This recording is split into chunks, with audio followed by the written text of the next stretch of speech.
The beauty industry has always been the starting ground for entrepreneurship among female celebrities. This was majorly dominated by celebrities like Rihanna and Selena Gomez, which value over $2.5 billion.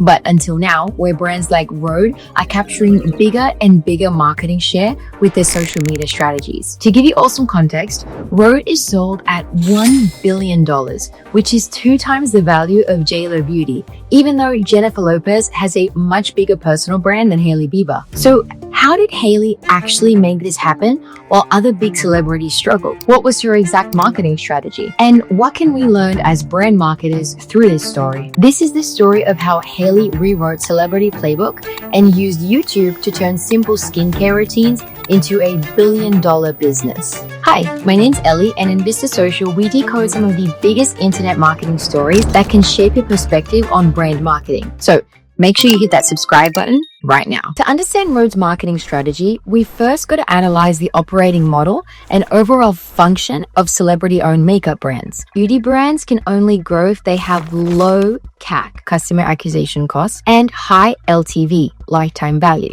because the cost of products is pretty much all the same across all the brands. That's because they're all using the same big manufacturers, which keeps the pricing consistent throughout the industry. With the celebrity launching a product, CAC is usually low, around $5 to $15, which means the only thing that will actually determine the brand's success is its lifetime value, and that primarily comes through repeat orders. This is one of the biggest reasons why other celebrity-led brands fail, but Hailey overcame this through online community building. I feel like for me, when I'm building Rhode, it's a whole universe and a whole world that I'm building, and when I open up that world, my hope for why people have really gravitated towards it is that they feel like they're a part of something that is like bigger than skincare. It's not just a beauty brand, it's a whole like lifestyle. Rhode's journey started back in late 2010, while Hailey was still known primarily as a model and influencer. Hailey started casually sharing her skincare routines on social media through Instagram stories, magazine features, and casual posts.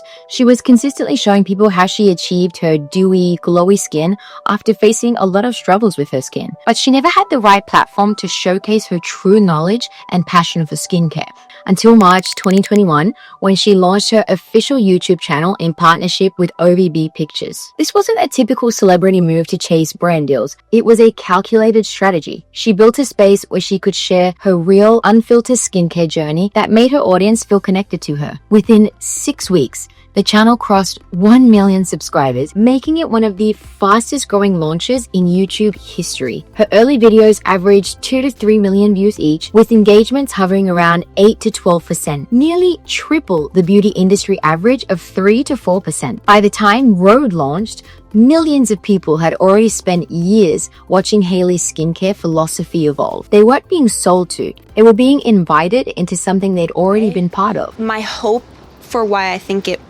might be different, and why I actually do feel like it is different in comparison to other brands, I think that we come with a different point of view when it comes to beauty. Of our assortment is like super curated, super edited. I like to make these kind of staple products where it's like one of everything good is our motto that we go by. And when I say that, I mean one really good moisturizer, one really good, blush, one really good, all these products that when I travel and when I'm going out for the day, things that I want to throw in my bag, and I want to make the best formula of that thing so that I don't feel the need to go buy it from somewhere else. That was the whole ethos of launching the brand. Rhode was launched on June 15, 2022, with just 3 products: the Peptide Glazing Fluid, the Barrier Restore Cream, and the Peptide Lip Treatment, each one addressing a core need that Hailey had talked about for years on her YouTube channel. These products were sold out in just 10 minutes. The website received over 600,000 visitors in the first hour, and Rhode generated $5 million in revenue in the first month alone. This was the result of years of strategic buildup meeting genuine demand. Thought if the right opportunity came along and the right home for it came along, then I would definitely consider it. And I think with e.l.f., everything really just, all of the boxes that I would want to check to find a home for it, they checked them and then some. But of course, like when you hear that it's a real thing and the number is real and that's a real situation being put in front of you, it's definitely like, whoa, okay.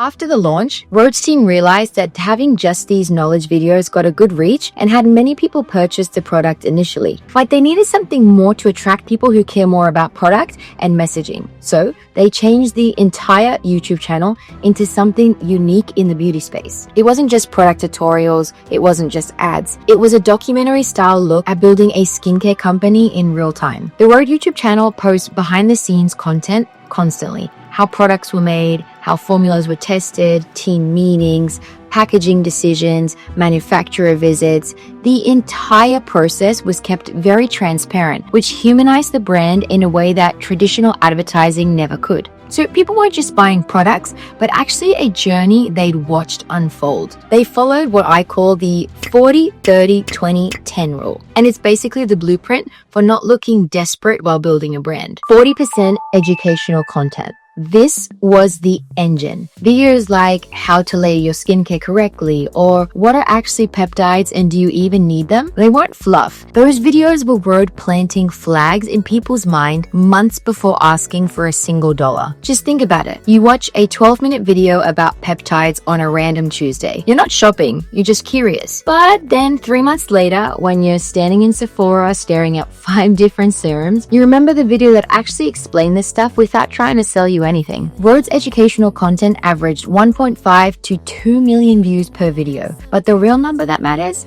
75% average watch time. That means people weren't just clicking, they were staying and they were learning. That's not just a content piece, that's a valuable resource. 30% lifestyle and personality. This is where Hailey stopped being a CEO and just became Hailey. Get ready with me videos, coffee in the morning, casual conversations about skin freakouts before a red carpet. Her real genuine move is with the celebrity collabs. When Kendall Jenner or Bella Hadid showed up, these weren't just scripted ad reads.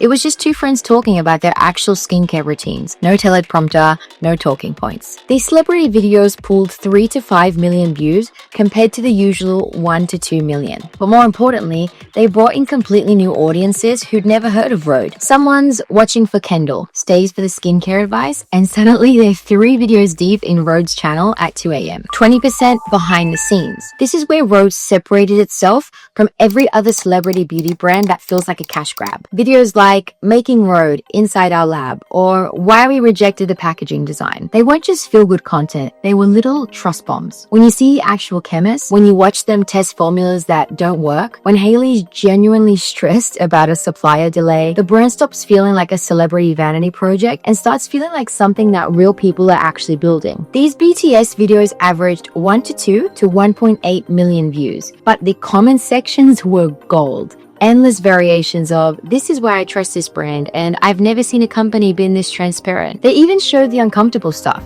Debates about ingredient cost, rejecting designs that they'd spent months on, the moments when things weren't working. The level of vulnerability made people feel less like customers and more like they had equity in this thing. 10% community and user-generated content. This was the smallest slice, but it might have been the most powerful. Rhode constantly featured real customers, different ages, different skin types, different concerns, all getting results. And when a potential buyer sees that, it's worth more than any ad campaign you could buy. But here's the part most brands miss. Rhode created a whole system around this. They pushed a hashtag Rhode Routines, encouraging people to share their daily skincare on social media. Then they'd feature the best content on their YouTube channel. And suddenly customers felt special for being featured, which made more people want to generate content, which gave Rhode an endless stream of authentic testimonials. It was a loop that fed itself. And the business impact? Rhode's data showed that this 10% of content drove 40% of their new customer acquisition. The people who watched UGC heavy content before buying had a 60% higher lifetime value than people who just watched the product demos. Because they weren't buying a product, they were buying into a community. So what's the real lesson? She didn't just get lucky with timing or ride her fame to $1 billion brand.